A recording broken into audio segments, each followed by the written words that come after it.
कि आध्यात्मिक जगत में पाकिस्तान कोई वास्तविकता नहीं है। या तो उसका भारत में विलय होगा या पाकिस्तान इतिहास से समाप्त होगा, हमेशा के लिए समाप्त होगा। नमस्कार दोस्तों, योगी जी की ये क्लिप तो आप लोगों ने सुनी होगी। ये सोशल मीडिया पर काफी वायरल है। ये स्पीच योगी जी ने 14 अगस्त को दी थी। ये स्पीच अपने आप में काफी खास थी, क्योंकि ये स्पीच ऐसी नहीं थी कि कोई भी नेता अपने सामने बैठे लोगों को कुछ सुना रहा हो। ये स्पीच पूरे राष्ट्र को संदेश थी।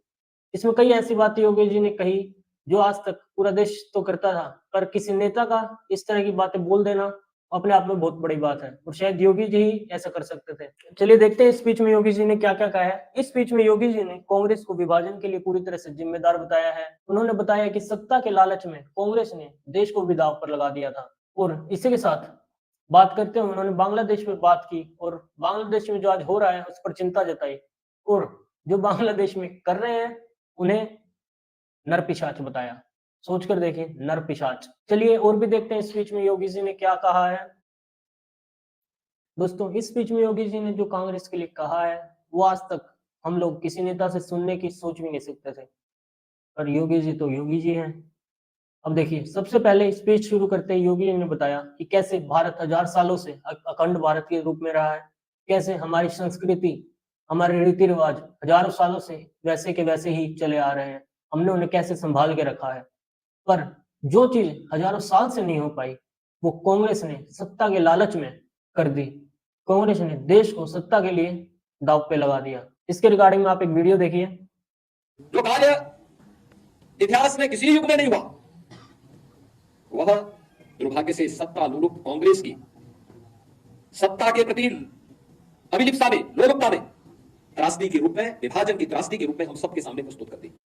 उन्होंने बताया कि कांग्रेस का उस टाइम एक ही मकसद था, चाहे देश टूट जाए पर सत्ता मिलनी चाहिए। आगे बात करते हुए उन्होंने कहा कि 16वीं सदी तक भारत दुनिया की महाशक्ति था, जिसमें हमारे ऊपर इतने विदेशी आक्रमण भी हुए जिन्हें हम झेल रहे थे। एक खास बात है, उन्होंने इसे विदेशी शासक नहीं, विदेशी आक्रमण बताया। तो जो यहाँ पे दिल्ली सल्तनत, मुगल शासकों का जिक्र होता है वो उन्होंने एक ही दम में उड़ा के साइड कर दिया। योगी जी का साफ मानना है कि भाई तुम आए, तुमने यहाँ शासन करने की कोशिश की, पर हमने तुम्हें टिकने नहीं दिया, हम लड़ते रहे, लड़ते रहेंगे। आगे बात करते हुए उन्होंने कहा कि जब नेहरू जी 15 अगस्त को झंडा फहराने की तैयारी कर रहे थे, कांग्रेस ही पूरे देश में जश्न मना रहे थे, तब देश के लोगों को अपने रहने ठिकाने का भी नहीं था। लोगों को अपने परिवारों को लेकर, अपनी पुश्तों की जमीन छोड़कर न जाने कहाँ के लिए निकलना था। आगे बात करते हुए योगी जी ने कहा कि जो पहले हुआ कांग्रेस आज भी तो वही कर रही है, वही जातीय विभाजन आज फैलाया जा रहा है, उसी तरह की कंडीशंस देश में बनाने की कोशिश की जा रही है, इसलिए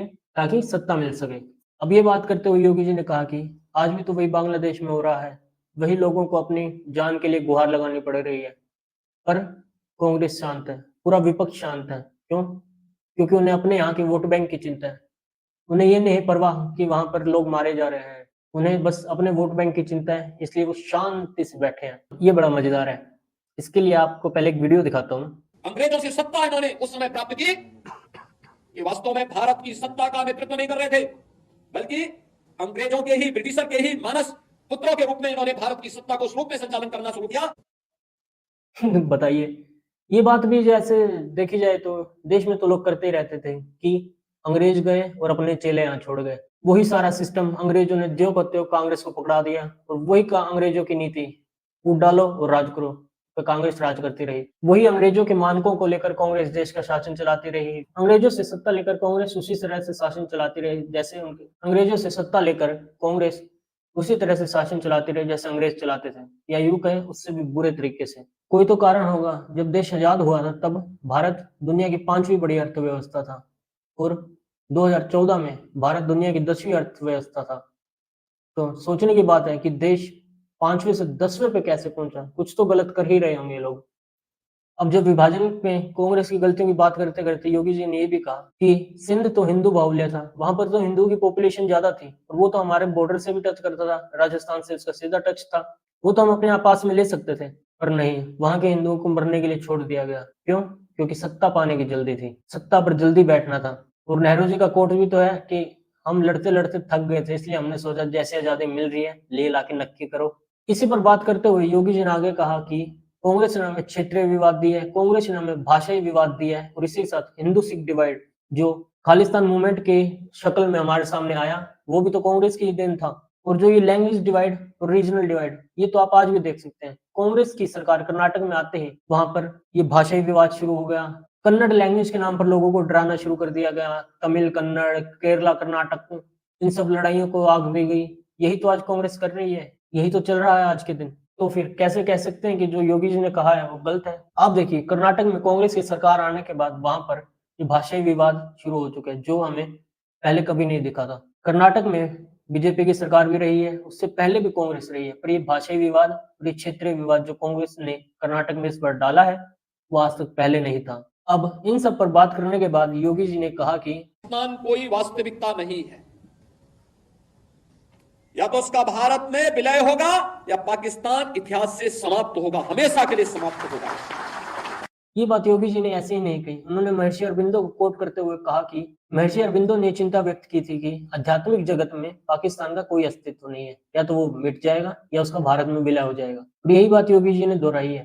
पर इन सब कामों के लिए योगी जी ने एक संदेश देश को भी दिया है। उन्होंने कहा है कि जब ये सिचुएशन देश के ऊपर आए, तब तक हमें अपने आप को सुधारना होगा। हमें राष्ट्र प्रथम की भावना के साथ काम करना होगा, चाहे हम किसी भी क्षेत्र में काम कर रहे हो। यही बात करते हुए उन्होंने आगे महर्षि अरबिंदो का एक कोट कहा है, जिसमें महर्षि अरबिंदो ने कहा था कि अगर सनातन सुरक्षित है तो भारत सुरक्षित है, तो भारत सुरक्षित है तो विश्व मानवता सुरक्षित है। इसी के संदर्भ में योगी जी ने कहा है कि सारी दुनिया जानती है, अगर भारत सुरक्षित है तो विश्व मानवता सुरक्षित है। अब इसके बाद योगी जी ने बांग्लादेश के हिंदुओं का भी अभिवादन किया, जो इतनी कठिन परिस्थिति में भी वहां पर अपनी आवाज को उठा रहे हैं। मैं धन्यवाद दूंगा, अभिनंदन करूंगा उन हिंदुओं का जिन्होंने इतना साहस किया कि पाकिस्तान के अंदर रहकर, बांग्लादेश के अंदर रहकर के भी उन नरपिशाचों के सामने उन्होंने अपनी प्रवाह के बगैर अपनी वर्तमान और भावी पीढ़ी को बचाने के लिए सड़कों पर उतर करके दुनिया को उसका वास्तविक चेहरा दिखाया है। आप ही बताइए, ऐसे कोई किसी को नरपिशाच बताता है क्या यार? बड़ी गलत बात है। मुझे तो बड़ा बुरा लगा।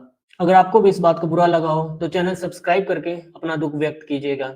वीडियो पसंद आए तो वीडियो को लाइक कीजिएगा। आपसे मिलते हैं अगली वीडियो में।